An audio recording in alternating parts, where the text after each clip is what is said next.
Nzambe mokeli apambola bino banso na kombo ya elonga pe makasi ya mokonzi wa biso Yesu Kristo. Nazali kotondo tata Nzambe botondi pona libakuli ya pesi ngai lelo po elingisa ngai nasolola na bino mai matali liloba ya ye oyo atia likolo na kombo na ye. Ezali wa bino ndeko Tito Ngbanda. Nazali kotombela bino boye bolamu na émission que dit la parole de Dieu, liloba ya Nzambe elobi nini. Ekolo ezwaka bokasi bwango wapi? Wana ezalaki mutuna moye tutunaki mbala eleki. Tupesaki yano ete Nzambe se moko ezali bokasi to ezali nguya ya ekolo. Na eteni ya biso ya liboso na mutuna moye tutunaki tolobaki ete ezali malamu Nzambe mokeli a régné sur biso pe a régné likolo ya mboka na biso na boteaka bosolo to liloba ya Nzambe na mibali pe basi ya ekolo na biso. Pona nini? Tolobaki ete po ete liloba ya Nzambe ezali na makambo mingi ya koloba. Maimatali gouvernement. Maimatali bao bazoko kamba gouvernement. Liloba ya Nzambe ezali na mingi ya koloba. Maimatali lolenge nini ekolo esengele fonctionner. Économiquement, politiquement, judiciairement, militairement, pe na bakategori mususu ya bomoi. Po ete liloba Nzambe ezana maso. Yo lingo zana armée ya makasi. Kene na liloba Nzambe. Nzambe ati lolenge nini ekolo ekozala makasi na lolenge abasoda. Bosembo Nzambe ina liloba ya ye. Parce que bosembo to justice nde ezotombola ekolo. Politique ezali ndakisa lokola Daniel. Mais azalaki mokonzi to premier ministre pendant ba royaume qui s'est succédé à mitano. Joseph na Égypte. Donc tolobaki ete soki tolingi penza ya solo ke ekolo na biso mboka na biso ekoma ekolo ya makasi na bozwi pe babanga yango esengeli tozonga na liloba ya Nzambe tozonga na ba principe ya liloba ya Nzambe po tokonza po tokamba ekolo na biso. Liloba ya Nzambe ezali eloko esengeli totia confiance na biso na kati totia yango confiance. Liloba ya Nzambe ezali eloko oyo esengeli to base bomoi na biso likona yango. Liloba ya Nzambe so tolingi totonga ekolo na biso ndenge ya malamu esengeli totonga ekolo na biso likolo ya liloba ya Nzambe. Esengeli totia motema mwa biso mobimba na liloba ya Nzambe totia pe molimo mwa biso mobimba na liloba ya Nzambe. E tolobaki ete liloba ya Nzambe ekosala mosala ya kitoko koleka na mbongwana ya bomoi ya bapopulation na biso koleka mosika eloko gouvernement ekosala.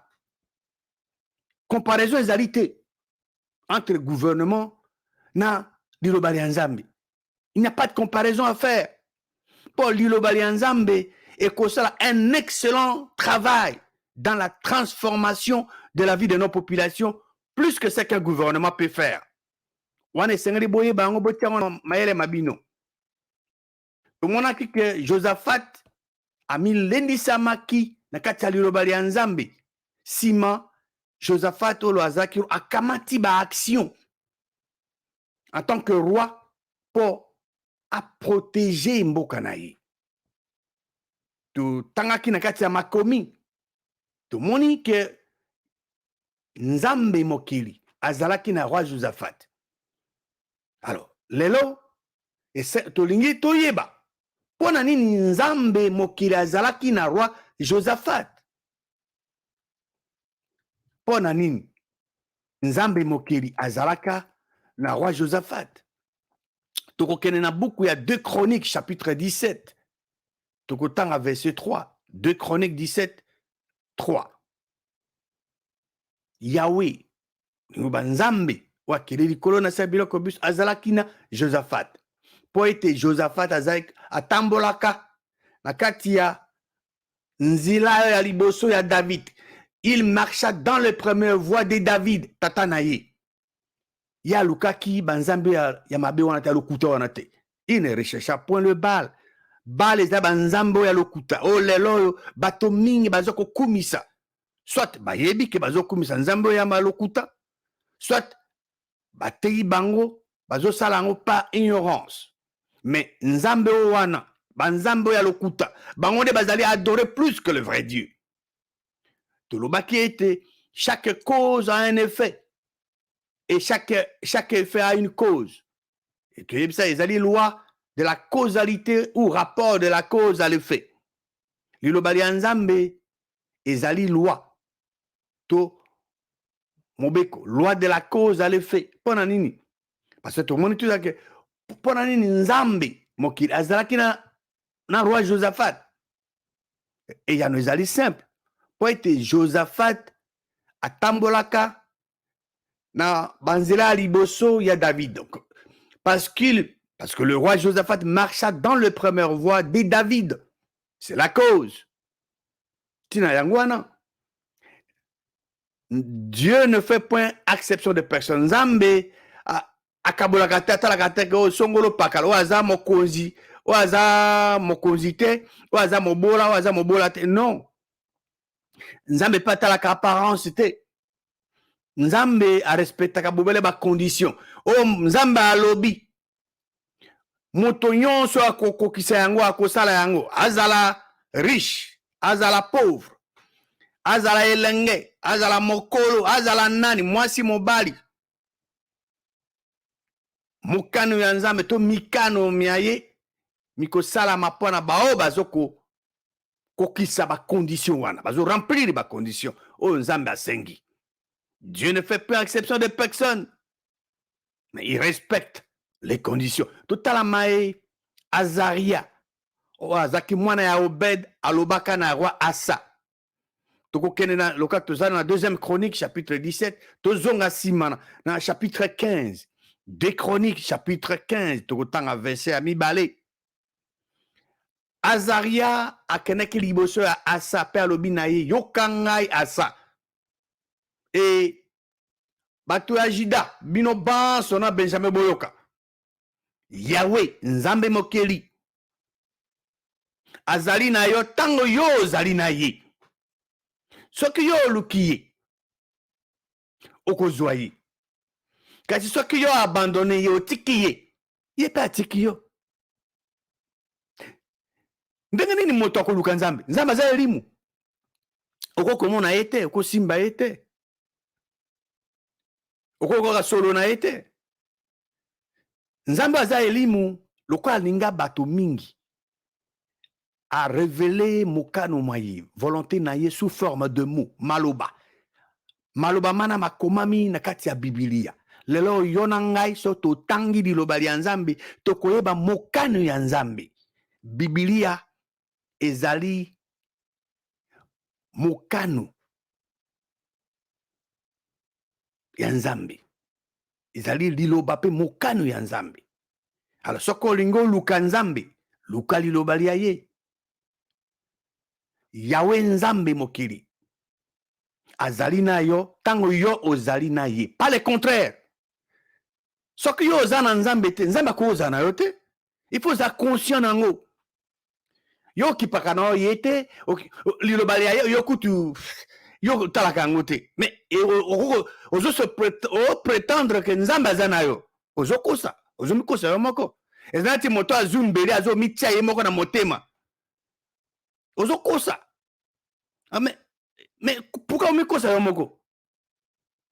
Komi kosa yo moko te. yo soko olingi ke nzambe azala na yo, yo nde okobanda liboso koluka ye à travers liloba lia ye. Yesu Kristo azali modèle na biso. Ye ayebaki ndenge nini akotambola na nzambe, toko apprendre ebele na bomoi to na etamboli na Yesu Kristo na tata na ye nzambe. Tozali na Kristo na kati na biso. Na tina wana tokoki koyekola ko apprendre makambo ebele na kati ya liloba ya nzambe. Eyenge bene na mai Yesu Kristo abandaki kosala to eyenge bene na façon na ye aza kotambola na liloba ya azotambola na nzambe. Pona nini nzambe mokeli atikaka Yesu Kristo ye moko ti? Totanga eloko ye moko Yesu Kristo alobaki na évangile ya Jean chapitre 8. Tokene na évangile ya Jean chapitre 8 verset 29. Oyo atindi ngai azali na ngai. Nana tinda Yesu Kristo awa aussi. Nzambe mokeli. Yesu alobi oyo atindi ngai azali na ngai. Atiki ngai moko te. Pona nini? Po ete nasalaka tango nyonso oyo ezali malamu na miso na ye. Nzambe mokeli oyo atindi Yesu Kristo awa na mokili azalaki na Yesu Kristo. Atikaki Yesu Kristo ye moko te. Nzambe mokeli atikaki Yesu Kristo ye moko te. Pona nini? Po ete Yesu Kristo azalaki kosala tango nyonso. Ezateke asali lelo azu congé ya une semaine nde azonge susu. To azu congé ya sanza mobimba. Te tango nyonso azali kosala oyo eza malamu, ezali kitoko na miso ya nzambe mokeli. Verset 3 ya 2 Chroniques 17 elobi ete Yahweh, donc nzambe mokeli azalaki na Josaphat. Po ete Josaphat azalaki kotambola na banzelo ya liboso ya David tata na ye. Ye Josaphat alukaki te banzambe ya lokuta wana ba faux dieu, le Baal. Josaphat azalaki mwana ya Asa. Ndenge tomoni yango na kati ya contexte. Awa liloba nzambe ezoyebisa biso ke roi Josaphat atamboli na banzelo ya liboso dans les premières voies de David son père. Mais elingi koloba nini? Oyo tolobi wana, oyo elobami wana. Josaphat azalaki roi ya mitano sima ya David. Chiffre 5, ça indique la grâce. Donc, Josaphat azalaki 5e roi après David, l'homme selon le cœur de Dieu. David azali c'est la seule personne. Donc, oyo a ami patriarche en dehors ya bana ya Jacob. Oyo bazaki considéré ba chef ba tribu. Tokoki ko vérifier na kati ya liloba ya nzambe. Et comment mis na acte chapitre 2, acte 2 verset 29. Awa na jour à Pentecôte, après le jour à Pentecôte ba apôtre ba zueli moe santu. Bazo manifester et Zabulu a inspiré bato basusu bazaki wana ba sekara no mais bato ba langwe. Diable mosana est toujours ko se moquer na liloba ya nzambe to na bana nzambe. Mais Pierre a telemaki, apôtre Pierre dans les 11 a ebisi bango, a kundeli bango, a ebisi bango, la grande vérité à liloba nzambe, a dit homme frère. Et lingisami nanga na loba na bino librement au sujet à nani ya patriarche David. Ya kufa pe akundamaki azali enseveli et que enini pardon lilita nae ezali jusqu'à présent na kati na biso. Ezali vraiment clair que David ezali patriarche, chef ya famille. Oui, ezali référence à ba roi. Yo surtout moko na bango dont Jésus-Christ est notre Seigneur et Sauveur. Donc verset 3, il y a 2 Chroniques chapitre 17. Donc 2 Chroniques 17 verset 3 lobi que Yahweh Nzambe azalaki na Josaphat. Po ete Josaphat atambolaka dans les premières voies de David.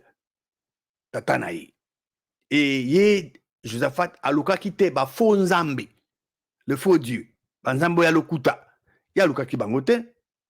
Ye azaki kuluka misu mae ezaki nzambe mokeli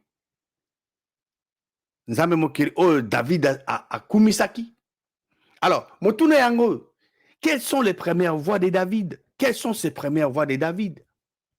Banzela ya liboso ya David oyo Josaphat alandi ezanini totanga mai roi David alobaka na mwana wa ye Salomon avant akufa.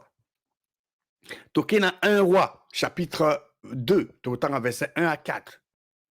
David akomaki pene ya liwa na ye e apesaki mitindo na mwana wa ye, apesaki na mwana wa ye Salomon na bolobaka na ye ngai nazokende na banzila dans le chemin de toute la terre omilendisa lendisama mpe ozala mobali bomba mibeko ya nzambe yawe nzambe na yo na botambolaka na banzela na ye mpe na bobombaka bamibeko mia ye. Lolenge ekomami wapi? Na kati ya buku ya Moïse. Mpo na nini? Po ete oza na elonga, po ete olonga na maso maye yo ozosala epi pe na bisika biso ya kokendi po ete yawe akokisa lilobali ye alobaka likolo na ngai. Soki bana bayo tosi batamboli na kati ya nzela oyo nga nalobaki na fidélité na motema na bango mobimba pe na molimo na bango mobimba, okozanga te kozala na successeur na ngbende na yo ya Israel. Wana ezaki elaka nzambe apesaki na David. David a rappelé yango na mwana wa ye Salomo.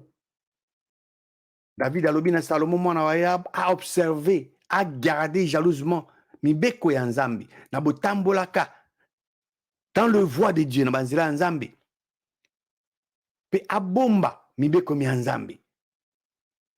Lolenge ekomami na kati ya buku donc mobeko pardon ya Moïse. Totala loi wana na kati ya buku ya Deutéronome. Donc voyons un peu cette loi dans le livre de Deutéronome. Ekomami na Deutéronome chapitre 17 verset 18 à 20. Parce que bana Israël basengaki que nzamba yebaka ete bana Israël bakotika ye bako préférer moto azala roi na bango au lieu que batika nzambe azalaki roi na bango akamba bango. Alors nzamba yebaki que bango bakosenga roi physique, nzamba a révélé na Moïse eloko nini roi physique wana esengaki asala po comme un roi spirituel, comme homme spirituel. Alors nzamba lobi tango ye akovana na ngbende na bokonzi ye roi wana esengela koma pona ye na kati ya livre kopi moko ya nini ya mobeko mona wa kozango epa nani epa basacrificateur balevite. Ye roi esengela zala na ngo kopi wana ya Biblia lelo e pe atanga ngo mokolo na mokolo abo moyembo ye po ete ye roi wana ayekola ya kobanga ko respecte Yahweh nzambe na ye pe na abomba pe asalela ba mibeko maloba manso maye bakomami na liloba ya nzambe. À cette époque-là, la loi de Moïse. Pona nini po ete motema na ye etema likolo ya bandeko na ye te et que ye roi wana se détourné te na ba mibeko oyo ye nzambe apesi akende à droite te ni à gauche po ete akoka ko prolonger ba mikolo mia ye na royaume na ye na bana ba ye na katikati ya Israël. Wana ezaki loi wana komamaki oyo ezaki ke roi ntongo soki azwi bokonzi esengela a exécuter yango. Roi David azalaki le premier roi ya ko mettre en pratique recommandation ya nzambe wana. Tango ye roi David akomaki roi azalaki avandi na kiti na ye ya bokonzi na ngbende na ye ya bokonzi ya roi David azalaki na kopi na ye. Tokotanga yango tout à l'heure. Donc ye roi David azalaki na kopi na ye aliloba nzambe pe azalaki otanga yango tous les jours na bomoi boye. Bon, batina nango ezalaki nini pourquoi atanga? Tokoki otanga yango mais totanga yango sikoyo. But nango ezali batina nango ezali mitano. Ya but ya liboso ya kozala na kopi ya Biblia pe kotanga yango mokolo na mokolo. Ezali ete ye roi apprendre ndenge mo yo pe so sala yango ikozape ndenge moko ekolingisa yo apprendre ya kobanga ya korespecter Yahweh nzambi na yo ya mibale ekolingisa ye abomba jalousement pe a mettre en pratique maloba maso makomami na kati ya liloba ya nzambe but ya misato po ete motema moye s'élever te etelema te ezala te au-dessus ya bandeko baye. But ya mitano pardon ya mine po ete ye a se détourné te na ba commandement ya nzambe ni à droite ni à gauche. Et enfin cinquième but po ete abakisa ba mikolo na ye na royaume na ye non seulement ye mais ye na bana ba ye. Quel profit. Donc roi esengelaki azala na kopi na ye ya Biblia à cette époque de la loi ya Moïse azala na yango ezalaki option te mais plutôt un commandement ezalaki une obligation que roi azala na kopi na ye yoso kopi yoso olingi ba 5 but wana ezala ese manifester na bomoi boyo esengo ezala na kopi na ya Biblia pe otanga yango tous les jours de votre vie. Mukano ya nzambe na bo pesaka ba but wana liloba wana commandement wana mukano ya nzambe ezali ete roi physique a comme un homme spirituel, a comme un roi spirituel. Et c'est ce que nous croyons pour le salut de notre nation. Et là, quand on dit yango wana pona lobiko ya mboka ekolo na biso. Ekolo na biso ezana besoin penza ya munene na ba mibali pe basi oyo bazali na passion ya kosala mokano ya nzambe lokola roi David na Josaphat basalaka. Passion na roi David na Josaphat ezalaki nini kotambola eyenge bene na liloba ya nzambe kokamba bana Israël to bana Juda pona Josaphat kokamba bango eyenge bene na liloba ya nzambe. Dans le livre ya Psaume chapitre 18 roi David alobi boyi. Psaume 18 verset 22-23. David azo s'adresser alobi boyi. Ba ordonnance na nyonso ezalaki liboso na ngai. Azo ba ordonnance ya nzambe ezalaki liboso na ye. Et ye David ya s'écarté te na ba loi ya nzambe. Abi ye David azalaki sans reproche envers nzambe. Vraiment c'est profond. Et je me suis tenu en garde contre mon iniquité. Oh, ils ont témoignage à David et Moko. Et bimina na monoko moye azolo ba na mbebona yeme. Roi David azalaki toujours na ba ordonnance nzambe liboso liaye. Cela veut dire qu'azalaki ko pratiquer yango, azalaki ko salela yango. Ils ont kati azoko contempler kaka boy. Non. Ils ont neti moto azana Biblia. Ils ont que ozana Biblia ozotiango na mutu ya mbeto to likwa mesa evandi ezo décorer. Mbeto to mesa. Non. Contenu ya Biblia. Yango les important. C'est ngo zango na maele mayo. Potango munguna ye koloba na yo za capable à confronter. Est-ce que yo lingo sala mukanu ya nzambe? Total à David, tanga komaki roi. Et là, on a ça qui n'a psaume 40, verset 8 et 9. Verset 8. Alors, on a lobby, voici. Na ye na rouleau, ya livre. Oui, comment mi pona rouleau. Tout le monde qui roi sera commis à Zubo Konzi, senga za na copie na ye. Exactement. David a ye na rouleau na ye, copie na ye a Biblia. Na lingina sala mokano moyo. nzambe na ngai. Et lilo mobeko moyo ezalina c'est à motema na ngai. Au fond de mon cœur, il y a des profits.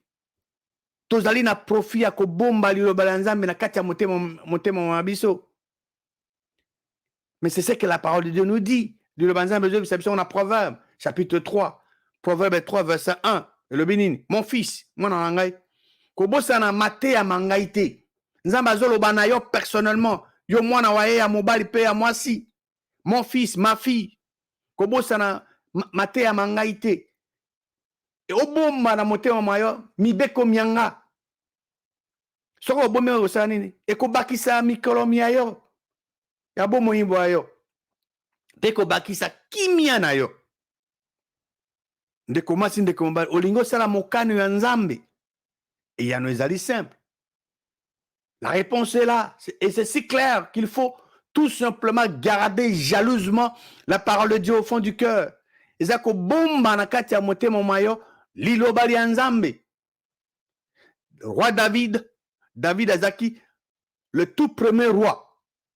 Yako salela mobeko ya Moïse. Si bien que atikala référence en tant que patriarche. Ndengeni naza kosala et David. Iloko naza kosala. Totanga makomi maye. Na psaume 55 verset 17. David alobi, pourquoi tongo midi ya osanini ya zoko ganga epa nzambe nzambe akoyoka mongongo moye. Iloko David abana osala ngwana azo ganga epa nzambe. Yo peux kosala ndenge moko. Na psaume 119 verset 147 et 148. Ye alobini azo lamuka tongo ye azo sanini azana elika bilaka bya nzambe. Azo dévancer ba veille atanga fungoli miso po asani po méditer liloba ya nzambe. Ko méditer liloba nzambe za ko méditer liloba ko ozo milobela liloba nzambe yo moko. Lole ndenge to uti komona si clairement sans détour na kati liloba nzambe. Josaphat atambolaka dans les premières voies de David son père en tant que roi. Et nzambe apesaki elaka na David que akozanga successeur te na trône na ye. Soki bana baye baza kotambola ye bakotambola eyenge bene na liloba to mobeko moye pesamaki na Moïse. Et David asalaki yango pe apesaki conseil na mwana wa ye Salomo avant akufa. Pona nini nzambe mokili azaki na Josaphat? Et yano ezali simple, la réponse est simple. Po ete roi Josaphat atambolaka na ba nzela ya nani? Ba nzela liboso ya David. Le roi Josaphat, parce que le roi Josaphat marcha dans les premières voies de David. Et tout le monde que c'était là la cause. Et tout le monde qui était nzambe akabolaka te asalaka acception ya bato te atalaka te oyo zabo yo zanani yo zabo non atalaka pe apparence ya bato te. Dieu ne fait pas exception de personne, mais il respecte les conditions.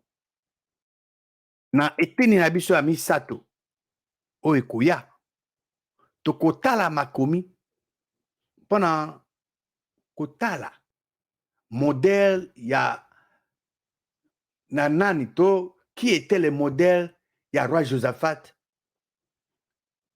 En d'autres termes, toko découvrir na mbalakoya Josaphat a imitaki nani, alandaki nani po akoka kosala mai oyo asalaka. Nzambe oyo akeli likolo na se tata Yesu Kristo pe tata na biso apambola bino banso na kombo ezali kwa ba kombo nyonso Yesu Kristo.